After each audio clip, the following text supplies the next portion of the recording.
Right. Okay, so welcome. I'm here with Sylvia. She's going to interview me today because I've just come back from a gathering for our community and I want to share what happened, what was good, what we could improve, what we're thinking. And rather than me monologuing the whole time, I thought it'd be nice to have a curious interviewer to extract the information from me, and Sylvia very graciously accepted the invite. So thanks for being here, and yeah, what do you want to know? Thanks for having me, Rich. I think maybe we could start with a little bit of context about what is Enspiral and how the idea for this gathering came up. So Enspiral is one of these communities where everyone has a different idea about what it is. And that in itself, I think, is interesting. And these days, I mostly just describe it as a network of friends. And they're kind of nerds. They're kind of peculiar. If you know Visa's work on friendly, ambitious nerds, we're those kinds of people. I think we are friendly in the sense that we are, we really value relationship and connecting as peers, as equals, and providing meaningful support to each other, like getting into each other's lives in a way and creating a kind of community that shapes our lives for each other.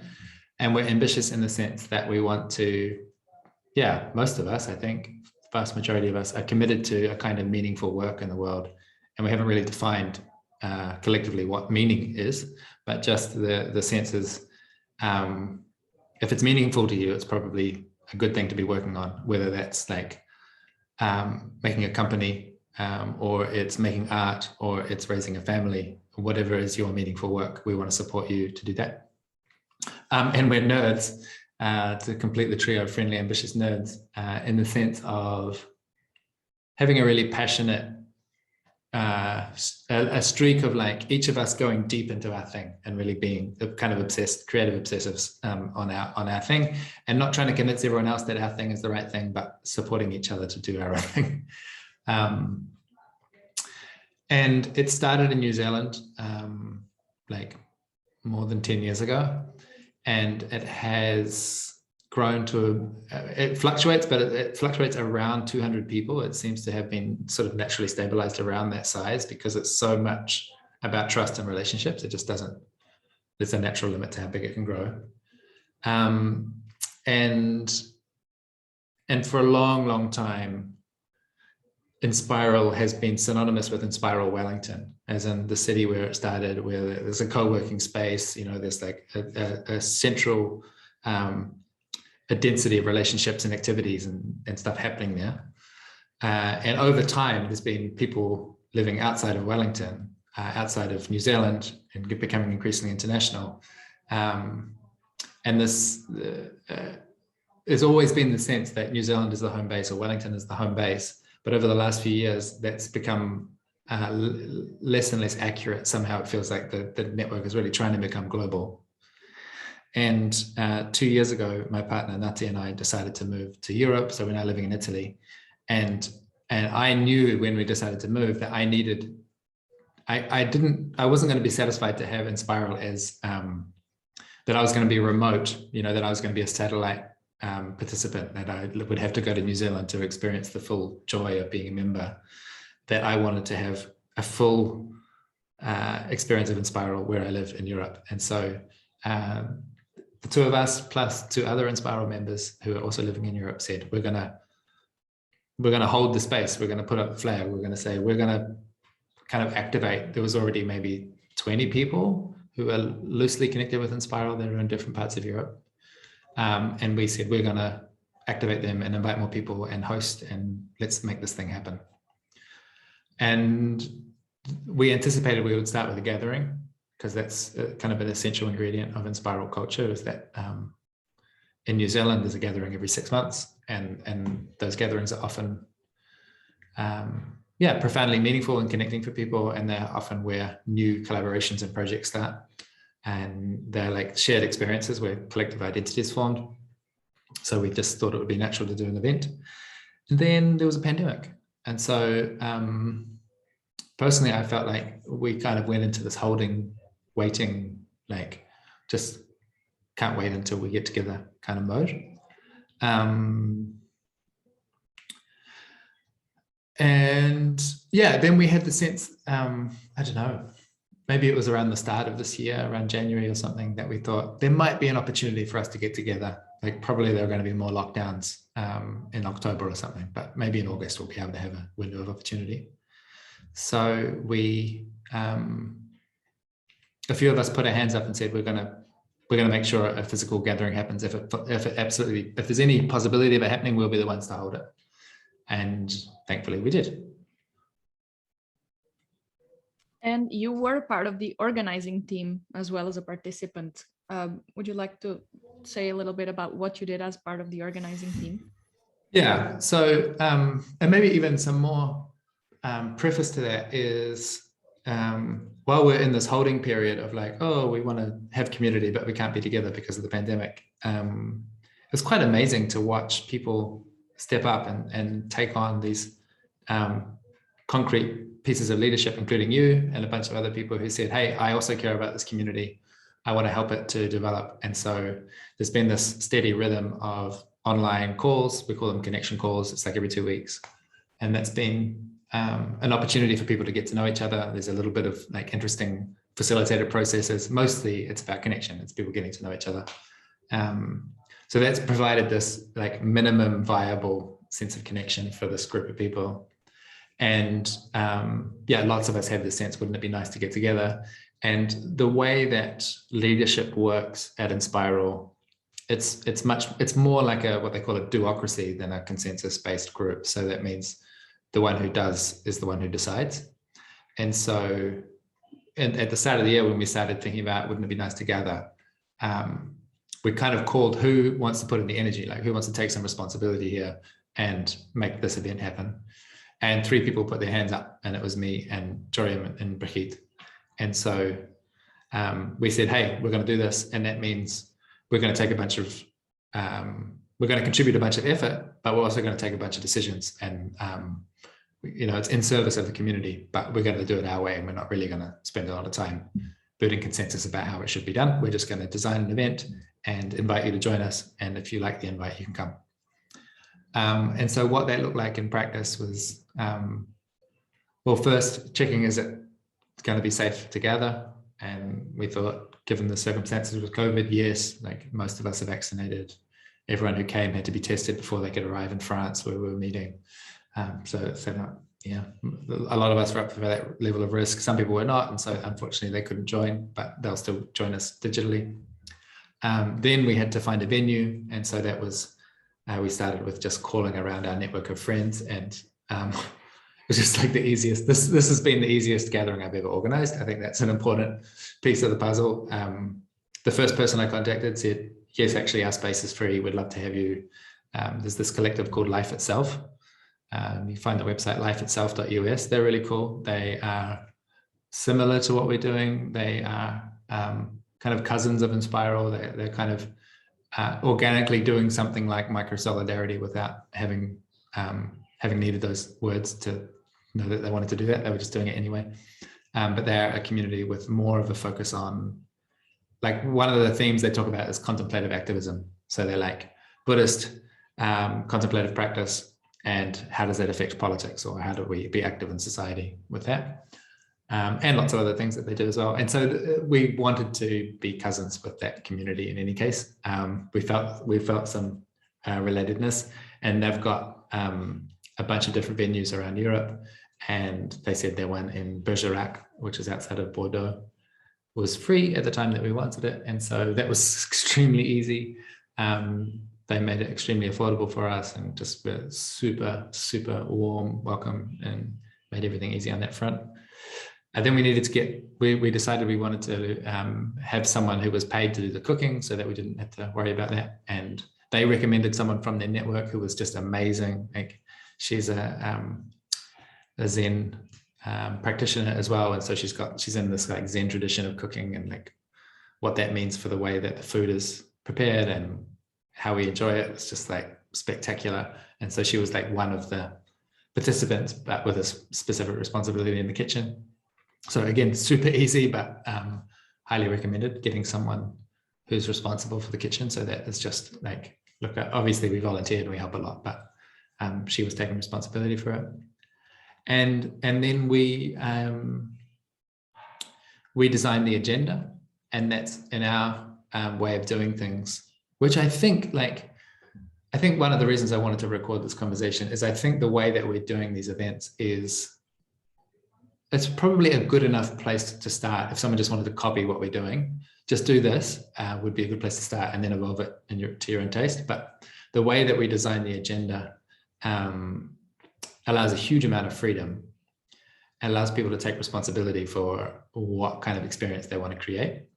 And we as hosts, we've anchored certain points and made some decisions and said these things are happening, but most of the agenda is open to be decided when we arrive. So I can go into detail about that. Maybe I'll just finish the list of responsibilities. I think the other one is just financial. And so one of the things that I brought to the organizing team is a business with cash flow and a bank account and a ticketing system and stuff, so it's like that kind of financial infrastructure that kind of makes it was easier to just lend that to the event and say, we've got enough cash in our accounts that we can pay a deposit on the venue. And, there was kind of no big financial risk, or we didn't have to collect money from people first. We could just book it. And then I'm like the banker, like tracking who needs to contribute how much and that sort of thing. That was a responsibility. And then maybe there's another one, which is about, because we are going through this transition from being a local New Zealand-based network to becoming a global, multi-local network, there's a thing of staying in contact with the global and reporting back and saying, hey, this is happening. This affects the global field. We're doing something that you should be aware of. So there's a kind of keeping people in touch thing. I think that's about the main responsibility. There might be other bits that come through. There's a few things there that I'm curious about and would like to come back to if we have time. But yeah, maybe we can start with what was the agenda that you planned before, and also what were the spaces that you left empty, and also how that helped you, and maybe, yeah, just any information about what the agenda was like and also why you did it like that. I'll start with why. So the objective of the event for me is to create the conditions where amazing connections form, where people make lifelong friendships, where people go through significant developmental shifts, where they let go of some story or some mythology that hasn't been serving them, or they embrace parts of themselves that they had been disowning, or they see the world in a different way and they come back with inspiration, or they experience some kind of healing or release. Or so there's this kind of personal growth, and connecting with others is kind of the point. And the point of those connections is then, as we go back into our work in the worlds, we have more solidarity, we have more support, we have more encouragement, we have more resources, because we've got these awesome friends who really care about us, that are going to make the time. I mean, like you making the time to interview me because it's important to me. Having that kind of extra support, being in that web, it has practical outcomes, but they're kind of a side effect of the main event, which is great relationships. That's kind of why. And the other why we designed the agenda the way we did is it needs to be easy. So we're all volunteers, we're not getting paid to do this, and so it needs to be sustainable from an energy perspective. We've got an enthusiasm budget, right? And so I knew, having done a lot of these, how much energy it costs to run an event, and it's like, we can do it this way and it only costs me this much energy, or we can do the very involved way and it costs this much energy and I can't afford that. So we did it the easy way. So that was a key design principle, just like what's the easy path here. In practical terms, what happened? One thing that was nice was quite a few people arrived a day early, and quite a few people stayed a day or two afterwards as well. So there was this kind of nice ramp in and ramp out, and then a formal opening and closing moment. And the opening, actually we had dinner first, which was a great way to land. It's a very natural way to greet people. I think we set a design principle of we want at least 70% of people to be already connected to Enspiral and then 30% newcomers, which is about what we landed on. And so just having a dinner is a very natural way to meet someone new. You know, it's like, oh, this is my friend that I've been meeting online, and then this is this person that's completely new to me. Then after dinner, we had the opening, which was really light because a lot of people had traveled, and so we didn't have much, we didn't want to stress people or push them very far. A little bit of context setting. There was a round where everyone got to say, why did they come? So there's a bit of intention. I think as hosts, we have a kind of job to add ingredients into that circle. Like the hosts are always modeling something to the group, you know, like both how are we relating to each other? Like what's the culture here, and what are we doing here? And how people are subconsciously, instinctively going to copy the hosts because it's like, how do I fit in here? Well, I copy the people that everyone else is looking at. This is like a mammal instinct, right? So the hosts, we're being kind of attentive to what we're putting into that opening circle. So I brought a lot of inspiration and like, we're going to change the world. It's going to be great, and blah blah blah. And Brigitte did the opening. She was holding the opening session, and so she brought her own personality to it, which was really, really funny and very sweet and very connecting. There was a moment, I think like you also had it, our one was maybe a little bit less intense than your one, but we had a love tunnel. So, which I thought was an intense opening move, but it worked really well. So people walking through a tunnel and people are like cascading little touches down their arms and saying sweet things to them, and like just this kind of warm embrace for everyone as they arrived. I think that was about it. You know, it was like around a few words, and then and some logistical information, obviously, like where are you sleeping and all that sort of stuff needs to happen. And then we went to bed, and then the next morning after breakfast, we had what we call the open space agenda set up. So open space technology is the full term. It's a meeting format that has a whole tradition around it. There's a whole bunch of practitioners. It's been an essential ingredient of Enspiral from day one, and I really love it when it's done the right way. And the idea is, people will bring the sessions that they are excited about bringing, and people will go to the sessions that they're excited about going to. And there's kind of no top-down big picture, what are we doing here? There's a kind of like bottom-up spontaneous process of coming up with what sessions are going to happen. Usually it's good to be guided by a question or some kind of challenge, or some overarching theme. In our case, the theme was just, this was another host responsibility, I guess, is determining the theme. So we said the theme was deepening our togetherness. That was it, very vague, very open, but it's about togetherness. Like, what is togetherness for? What gets in the way? How can we have more of it? And then people just made offers. Oh, I'd love to host a session on this. I'd love to go for a swim. I want to go for a walk. I want to play a game. I want to do a skill share on this facilitation practice that I know. I want to have a conversation about this important governance topic for Enspiral. Lots of post-it notes. And that basically filled out the so we've got like opening day and closing day, and then 2 full days in the middle. So we just filled up the 2 days with that. And then before dinner, there's what we call pod time. So everyone's assigned a pod, as in a group of, in that case, I think there was 4 or 5 people in each pod, and it's just a group that you're going to return to each day. And it gives you an opportunity to digest your experience. And for the more like introverted people who get intimidated by large crowds, it's like a small space where you're going to get a chance to talk, and it's not going to be intimidating, and you can reflect on the day that you just had. And it also provides a kind of safety, or like if someone's having a bad time, their crew will know about it, their pod. We use the pod and crew word interchangeably, but the pod's going to know about it. And so their concerns can get noticed early and dealt with, rather than like as a host, In this case, there was only 15 people, but I've done events like this with like 100 people. And in that case, you don't know if someone's having a terrible time or they just feel lonely or they're really agitated and there's like a conflict brewing. So knowing that the pods are providing some more intimate connection creates a lot of safety for everyone. So we have that before dinner.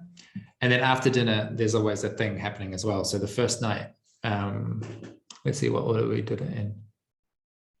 Well, there was the arrival night. And then the second night was quite a deep sharing circle, quite a vulnerable, an invitation to really get vulnerable. Our third night was a party. And then we left on the fourth day. Well, we closed on the fourth day. Most people stayed. But so basically the formula is have as much, well, have an opening and a closing, have pods, have an open space during the days, and then provide something in the evenings. That's kind of how we do it. Like the host will provide something in the evenings. And that sharing circle is kind of a ritualized space. The person who hosts that is really, I think, taking on the most challenging and substantial piece of leadership in the event. Like we're trying to create a context where people feel total acceptance and safety and unconditional positive regard and like readiness to share from their heart, or not to share if they don't feel like sharing, you know, like to not put pressure on people, but to invite them to tell stories about their experience that, you know, it's really common, happened in this time, and it's happened in lots of other circles I've been in where people will share an experience from their life that they've never told anyone else about. And it's not really the content of the stories that matters. It's really the experience of being listened to, like having a small group of people just paying full attention to you while you share this thing that you feel really, you might have shame about it, or you might, there might just be a lot of grief and sorrow around it, or it could be a very tender aspiration. You know, you actually might be really optimistic about it, but nervous to share it with the world, and to have that received by a circle of people that are like fully attentive and supportive and with you seems to do a kind of magic, both for the individual and for the group. It like creates a group. So that's why we do that pretty early. And then, yeah, the third night was just a party, which means we had a dance floor. We had some music. People moved around to the music. And in the closing, oh yeah, we did a practice. This kind of came out, the suggestion kind of came through the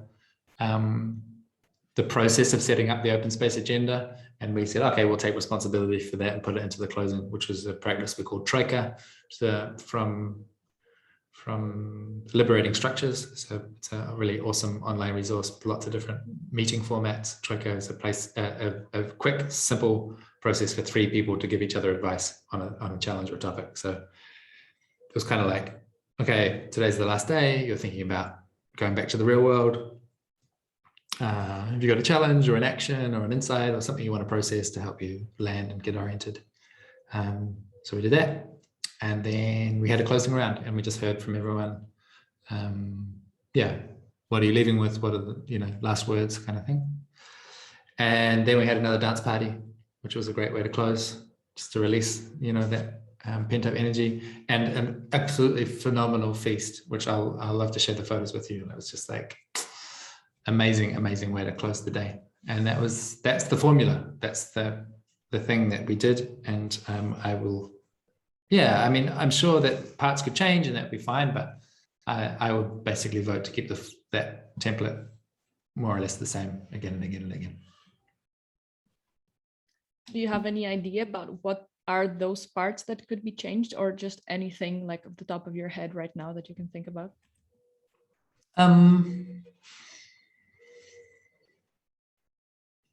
I think the formula of open space in the days, something hosted in the evenings is good. And you could just change what that hosted thing was. So we've done, like with a bigger group, we did something that was more like informational, like here are some stories from things that have happened at Enspiral in the past. Or we've done, instead of just a free-form dance party, we've had more like a fun kind of supportive open mic performance. We call it the listening party. So it's not about performing, it's about being listened to in a really embracing way. I've been in gatherings where it's been really deep rituals have happened there, like much deeper than what we did. Yeah, could be something about the seasons, or it could be about grief, or it could be about connecting with the ecological crisis, or people can really the host can really bring their own flavor into that evening, I think. And then yeah, there's a lot of creativity with the opening and the closing. Like in New Zealand, because Enspiral like grew up alongside the indigenous people there, so it's like it's not, there's not a lot of Maori people involved in Enspiral, but the way it works in New Zealand is it's a bicultural country, right? So you have like the indigenous Maori people, and then you have the rest of us, the Pākehā, the settlers, and yeah, we are trying to live in good relationship with each other. And so me as Pākehā, I have learned a lot from being alongside Maori people. And so like if I was in New Zealand, then we might do something that was much more directly informed by Indigenous practice. But in Europe, it doesn't really feel relevant. And so, yeah, it's kind of like this opportunity to adapt to your local context. Like a really practical example is in Maori culture, there's a lot of ceremony and form around how do you start a meeting? Like what is a welcome ceremony that really makes a difference? And one of the ingredients of that is like acknowledging that you have some sense of like hosts and guests, and making that very visible, and then gradually bringing them closer together through a series of steps. So we did a big gathering in New Zealand, and the opening included basically everyone who's a long-term member of Enspiral. They were sort of put in a host position, and then everyone new was sort of put somewhere else, and we visualized the gap and said, hey, look, there's a difference here. And we want to close that distance, but let's acknowledge that it's here, that these people, they're like the cool kids who already know each other, and you're the new person who's like trying to fit in and a little bit uncertain. And let's intentionally visualize that so you can see the terrain, and then make introductions and close the gap intentionally. So that's like a thing that we did to change how the introduction opening space worked. That was really appropriate for the context that we're in New Zealand. And here it's like people would maybe, I don't know, maybe they wouldn't respond in the same way. So I think openings, closings, and evenings, a lot of freedom, but stick with open space and stick with pods. Yeah, that's basically the formula. I really like that there is this very simple formula that is proven and that it works, but then you have so much space to play around with. I remember when we're talking to you about our gathering that we did in Pico, you mentioned this idea of creating the pods. And I think we had more people at our gathering, and it really struck me then, like, wow, yes, this makes so much sense, because you have this smaller group of people that you can come back to every day, and they are your group at the gathering, where there's this whole bigger group of people that sometimes can feel a little bit overwhelming. And there were some new people, and there were some people who were already more familiar with the whole community. So yeah, I was just reminded about that. This is something that yeah, it is very much Microsolidarity and spiral-ish. And I think it's something that is not so obvious, that I think is really helpful for people who are wanting to do this kind of thing, just thinking in terms of different sizes of groups and how to play with that for people to feel more comfortable. I mean, again, I really want to credit what I learned from growing up alongside Indigenous people. Again, it's like you go to any Indigenous culture and they have a literacy of scales when they talk about groups. You know, like there's lots of different words for different kinds of groups. Like Tyson Yonkaporta's book, Sandtalk, you know, he introduces these different pronouns for like them to or us to, you know, like there's supposed to be different words for these things. And it's the same in Māori. There's lots of different pronouns, and there's lots of different collective nouns for humans, depending on how many humans there are. And they've got all those different words because it's obviously part of their general fluency around how groups work. And something that I felt that I had to keep re-emphasizing with Microsolidarity is most of the work happens in small groups. And you can come in, you could come to an event of 50 people and over the course of 3 or 4 days have a sense of connection and like, wow, I found my people and this is going to be great. And that's actually, it can be really intoxicating and actually quite dangerous, or at least bruising, when you realize maybe 6 months later, when you're having a hard time, hey, nobody's here to support me. And I wanted to really emphasize the point, like the place that you're going to get support from is a small group. There's only ever going to be a small group of people that really care about you personally. So find them, that's the job. And so there's a kind of hidden meme, like the reason that we put pods into the agenda and kind of like make them required is to make that point. Hey, wasn't that great? Didn't you love that? Yes, the pods were such a highlight. Well, that's your job when you're in the congregation, when you're in the community, is to find your crew, find your pod.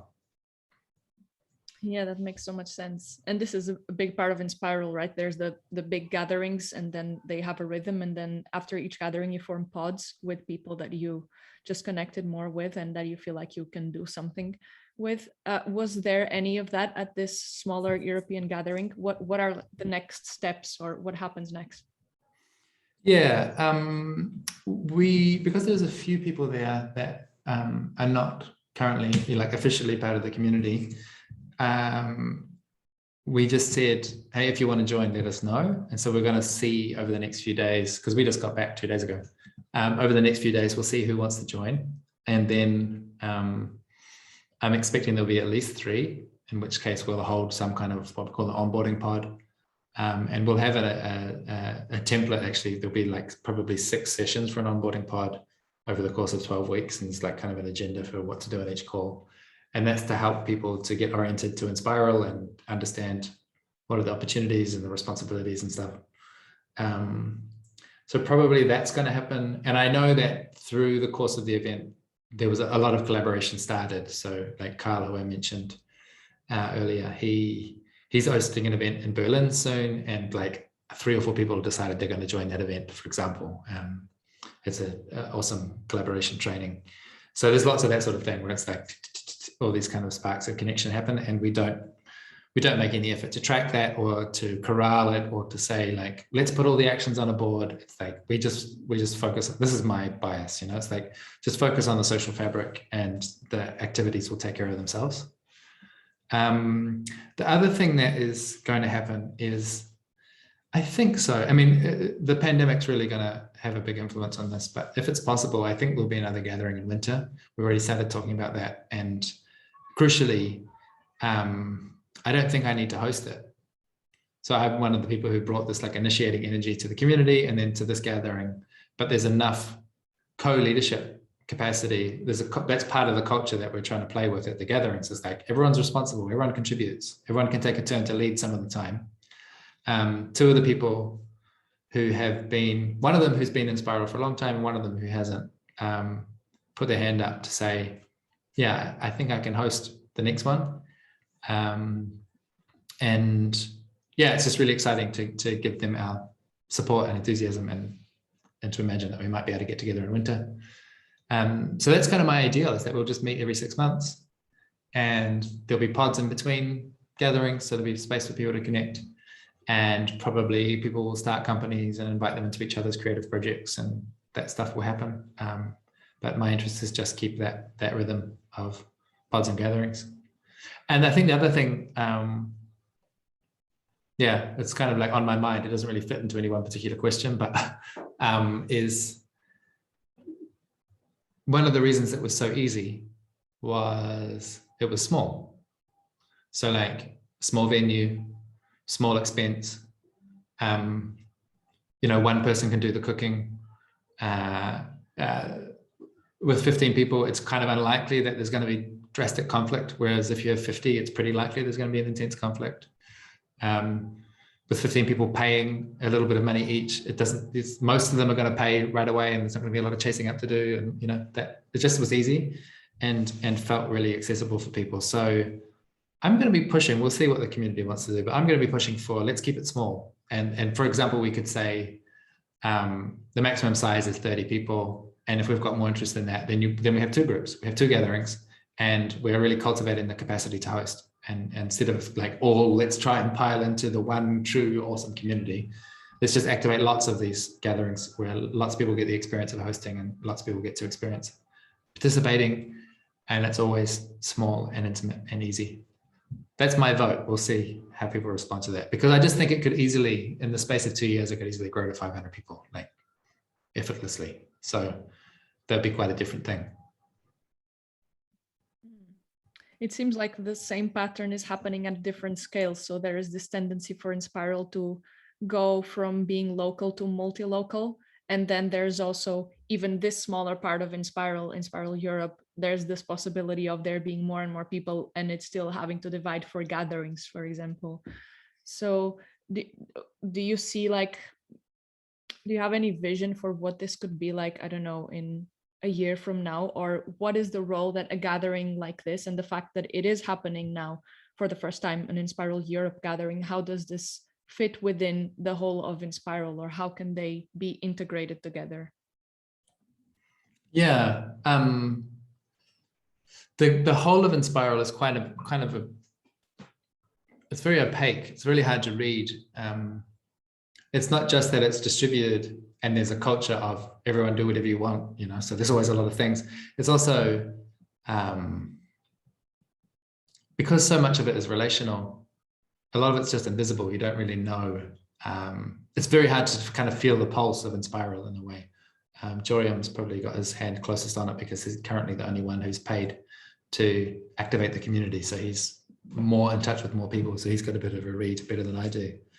But my suspicion is that, yeah, like there are these local points, like obviously Wellington, then there's Auckland, then there's Melbourne, and kind of North America. As in addition to Europe, those are the kind of main regions at the moment. There's some in Southeast Asia as well, which with a bit of a nudge could get to the next level as well. But they're each at different stages of development, and kind of having their own experience. So the Wellington crew, it's like everyone is having babies, they're buying land, they're like really don't have any, from what I can tell at this distance, having not been there for 2 years, it seems like there's not much energy for like making new connections or starting stuff. It's like they're all nesting, you know, and enjoying some nostalgia about their awesome times that they had in the past. But there doesn't seem to be, I don't think there's anyone there that's really hosting, that's really calling in, that's really like, hey, we're going to meet new people and it's going to be great. I don't think that's really happening.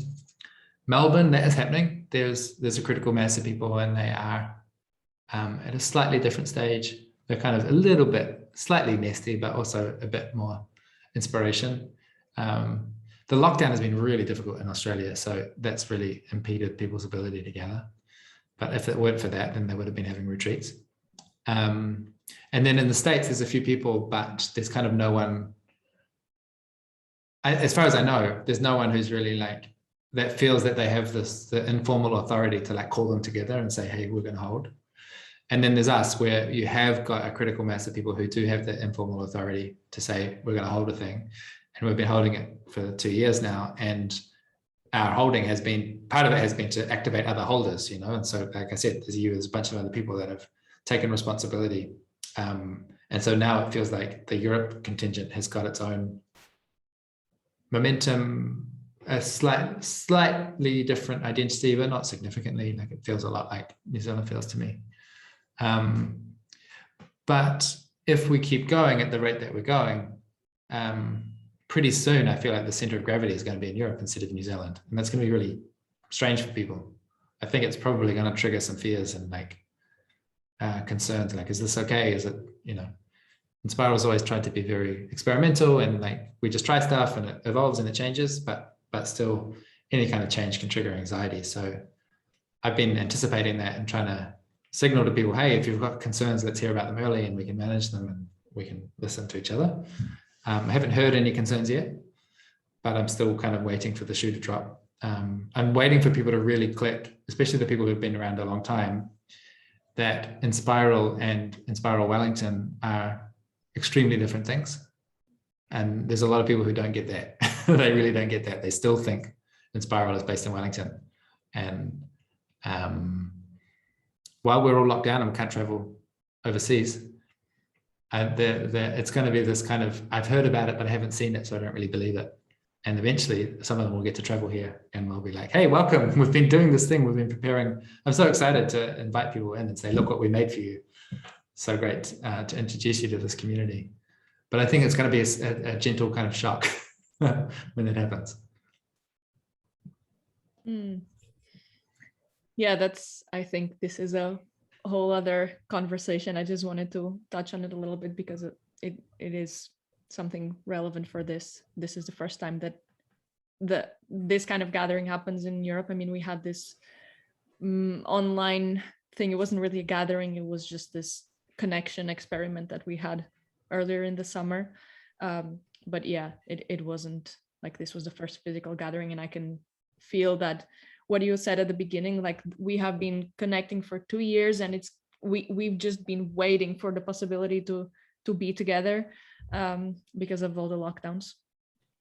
So yeah, I can imagine. I mean, I haven't been there, but I'm very curious to see what's going to change in Enspiral and Enspiral Europe specifically after this new energy has been catalyzed by this gathering. Let me add as well, I should say, like a bunch of different people told me how much of an impact it made on them, that people like you and others were hosting the connection calls as a digital space to connect and before we could get together. Like that really provided them with both a kind of access to a place of sanity and care, and also to develop some relationships and trust with people, so that by the time we got together, it was like an accelerated connection happened. So thank you so much for that. I couldn't hold those spaces and you could, so that was awesome. Thanks for saying that. It's really nice to hear. And yeah, I had that impression, but it's good to hear that it was even more important than I thought, and that it really helped catalyze something bigger even when you were together in person. Maybe now going back to the gathering and just more microsolidarity context, what are some things that you would like, some pointers or guidelines or advice that you would give to people who are looking to organize something similar? I'm kind of polarized on this. On the one hand, I want to say, just try it, just take the template and run.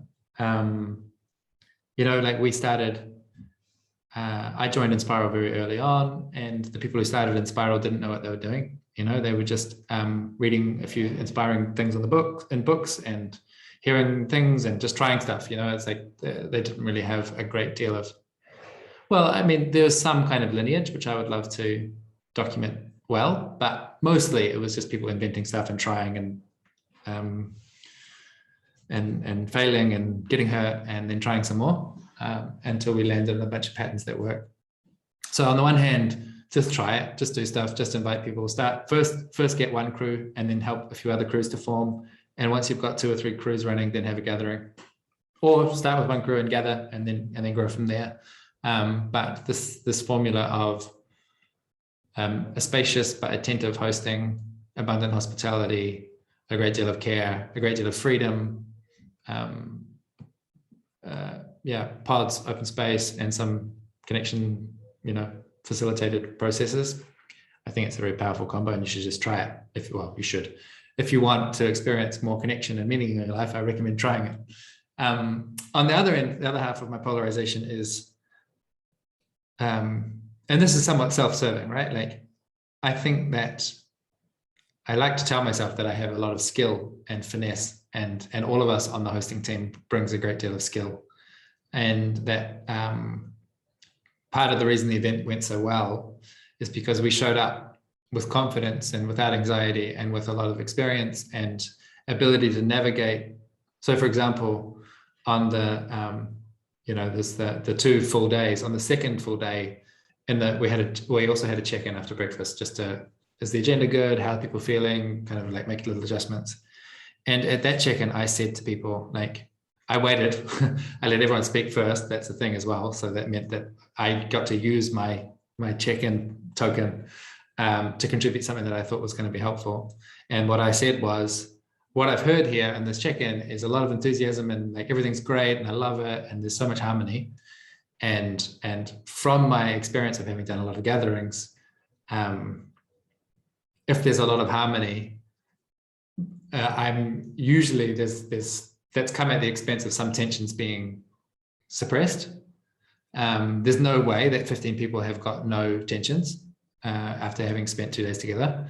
So I really want to interrupt this unanimous good time and say, I know there's tension, let us have it. And over the next few hours, let's bring more of our realness and make sure that we get into some of that territory, which we did, which was really satisfying. So there's a kind of finesse there of knowing how much divergence can this group hold, and sensing and making the call. I think this group can hold more tension than we're currently experiencing, but not too much. We're not ready to have some therapeutic process around everyone's childhood traumas, but we are ready to talk about, like, have you noticed how straight and white and male the space is, for example? That's a conversation we can have. So that side says to me, oh, there's an expertise, there's a skill, there's a lineage. And if you're uncertain about hosting, I always say, find some elders whose feet you can sit at. Find someone that you look up to and go and learn from them and apprentice to them, or find some relevant or like related communities and spend some time with them and really start to soak up the tacit knowledge, the implicit norms, the ways of being, because all of that, everything, what did they say? Everything speaks. I think that's a line from, who was that? There's a really great group process designer, and I'm forgetting their name, unfortunately, but they say everything speaks. Like, everything speaks. If you come to my house and you go to the guest room and the bed is made up and there's a towel and a fresh pot of flowers, like, that tells you a huge amount. Like, everything speaks. And so when you're experienced, you can be really attentive to what all the different parts are saying. When you're inexperienced, you'll be saying all kinds of random stuff and not knowing what effect that's having on the group. And that could be awkward, uncomfortable, harmful, I don't know. So I've kind of got those two energies going on. And if I had to choose one, I would go with just experiment, just try stuff. How bad can it be? I'm interested in solving tensions. Is there I don't know, if for someone who is going to host something like this for the first time and they have no idea how to address or hold space for tensions in a group, is there anything that you would recommend they, I don't know, have in place to start with before going ahead with this? Yeah, that was one thing we could have done a lot better, actually.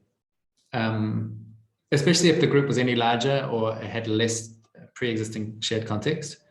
Was in the opening, we could have done more around tension and around safety and around norms and like community agreements. Often we'll open with a session to do community agreements. As in, how do we want to be together? What kind of behaviors and values do we want to lift up, and what ones do we want to say no to? That can be a really useful process. And to give people kind of the instructions at the start, this is what's expected of you. And if you're having a difficult experience, this is what you can do about it. We did say, like, if you have any uncomfortable experiences, come and talk to the host. That's like the minimum thing. Like, it's okay if you're having a difficult time and we want to know about it and we're here for you. You said solving tensions, and that kind of made me cringe a little bit because that emphasis on a solution is not quite where I'd put the emphasis. It's more about, there's this great book called Sitting in the Fire by Arnie Mindell, I think. And I haven't read it for 10 years, so I can't really remember what happened, but I remember the title, which is Sitting in the Fire, staying with the discomfort. And that seems to be a lot of what effective conflict management is about, is like, can we stay together? Can we stay in relationship, even when it's tense, even when it's uncomfortable, even when someone's triggered or upset, or even when it feels like there's a divergence or a clash? Can we stay together and sit with it and kind of, for me, that means slow it down, like really zoom into the detail and slow down the passage of time and take space for breathing, or take, if it's really intense, actually leave the room for a while and then come back to it. But rather than try and smother the discomfort and quickly patch over it and get back to comfort again, which is my tendency. I want everything to be elegant and smooth. And so I'm like, oh yeah, what if I make this gesture that's going to just put everything back to, that's, like I'm overly concerned about making everything smooth and can smother people. Can we admit that difference exists, and can we be okay with it? In practical terms, it certainly helps to have some people in the team that are experienced with conflict resolution, conflict transformation, mediation. And again, as the group increases in size, this becomes more necessary. And the basic formula is to give people, clarity at the start. These are our agreements. This is how we want to behave. If you have a concern, first, sometimes we use a practice called the trigger log. And that's basically, if you notice yourself getting triggered at any point, if you feel a really strong emotion, if you can, grab your notebook and just write about it for yourself. And it's not about the other person and how they're an asshole. It's about your own experience first, the part that you've got complete control over. Write that down. Like, what are you feeling in your body? How intense is it? Where is it located? What stories, what needs, what feelings, what requests are coming up? Like, just get all that energy onto the page. Or if sometimes that's too much, find someone to talk to. And basically the first person to talk to might be in your pod. There might be somewhere where you can say, hey, I had this really weird encounter with someone and I just need to process. I don't really know, but it seemed really bizarre. What do you make of this? And that's like a trusted small group to start processing. And then the pod might help give you another perspective or just give you a sense of release or something, or else they might need to escalate. And then it's like, call the hosting team. At a big event, we'll have a specific, like, sometimes we'll call them like emotional first aid, or, a team that's like, these people are trained and qualified and trusted in the community to deal with difficult emotions and even with trauma. That's the other piece. It's all well for me to say, if you get triggered, you can write about it in your journal. But if what's been triggered is like a really deep trauma, you probably don't have the capacity to write about it. Most people don't really have the capacity to just self-soothe. They need support, they need space, they need to be able to create safe boundaries.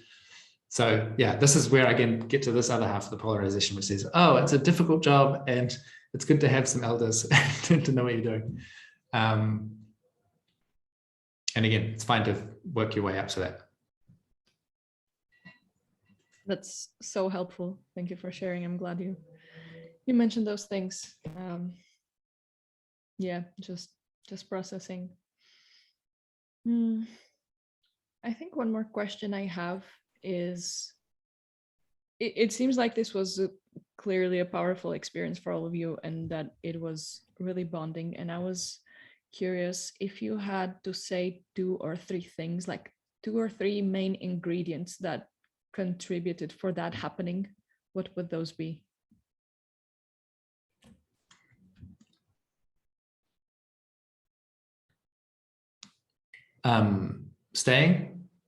Staying in the same space for multiple days and multiple nights, and not leaving. And that was part of the invite. Like, we only want you to come if you can commit to the full experience. You're not actually welcome to come for part of it. That does something at a mammal level, I think. Like, we get in Brigitte's opening ceremony, she kind of made explicit this idea that we've arrived and each person brings their own energy, their own personality, their own values, beliefs, curiosities, blah, blah, blah. And that this process is going to merge them together. And so she did this like kind of embodied process of just like all of the energies are going to get smushed together and you're going to kind of get into each other's business in a way. And I think a lot of that is happening by sleeping in the same house, by having meals together and doing dishes together. And that it's not the facilitation, it's not the conversations, it's the mammals thing of eating and sleeping in the same space for a few days. That's really unique and so far has not been replicated on Zoom. So that's one. I think 2, there's a kind of intentionality and skillfulness in the hosting. Like I said, about knowing again, mammals will mimic the behavior of the people that they recognize as having high status in the group. So we try and level the status. We do lots of things to try and make it more equal, but status is always present. And anyone who's got any kind of leadership hosting role, it's going to be a high status person by default to start with. And people are going to be looking to them to say, how should I be around here? So as a host, if you're attentive to that effect, you can choose what ingredients you're putting into the room so that they get mimicked back to you. So if it's like great listening, appreciation, deep acceptance, curiosity, you can just put those inspiration, you can put those things into the room and just watch them come back. That for me is so fun. It's like such a fun game for me to play, because some people know that's happening and a lot of people don't know that's happening. And it's slightly creepy to be doing things to a group that the group doesn't know is happening. So that's why I talk about it publicly, but that's part of what's happening with group process design and facilitation and hosting. So just being really attentive about that. Even down to the thing of like, I'm a kind of person who's quite ironic and I have a lot of sarcasm and like, I kind of make mean jokes, but never, well, I try to never do that when I'm in a visibly leaderful posture. If I'm hosting or if I'm in front of the room or something, I think, yeah, one sarcastic comment could really do a lot of harm. If suddenly it's like, oh, sarcasm is welcome here, it can get really nihilistic or really mean, or yeah, I wouldn't do that. Try not to do that. And like welcoming feedback. So like 2 different people gave me some constructive feedback at different points about, hey, when you said this, it landed this way.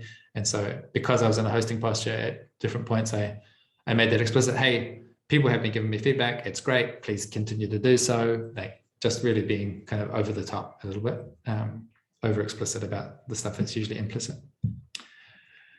And then the third ingredient is freedom, autonomy, space, openness. You know, in open space, they talk about the law of 2 feet, which is if at any time you're not learning or you're not contributing, you can use your 2 feet to go somewhere else where you are. And putting that requirement into this is a law. This is your responsibility. You must go where your feet tell you that you can have a good time. And if you're not having a good time, you shouldn't be there. And yeah, the open space agenda being the things that we're doing for the most of the days is whatever someone has showed up with, whatever workshops or activities they've showed up with. Like that is it's a kind of leadership development bootcamp, because if you wanted something to happen, well, you'd have to make it happen. And it's fine for people that are like, I just want to kind of go along with what's happening and I'll just sample from what's on offer.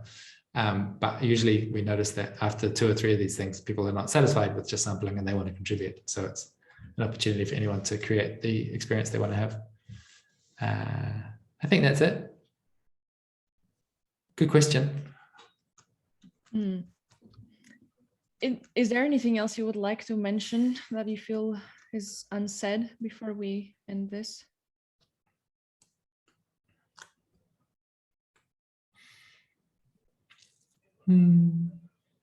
Yeah, I don't know. It's always tricky when I'm making a prescription, you know, I'm being really opinionated and saying this is the template. It's really hard to know if I'm doing it right or if I'm squashing people's creativity, or I think it's really important that the framework is in service of the local context and adapted to the local context. So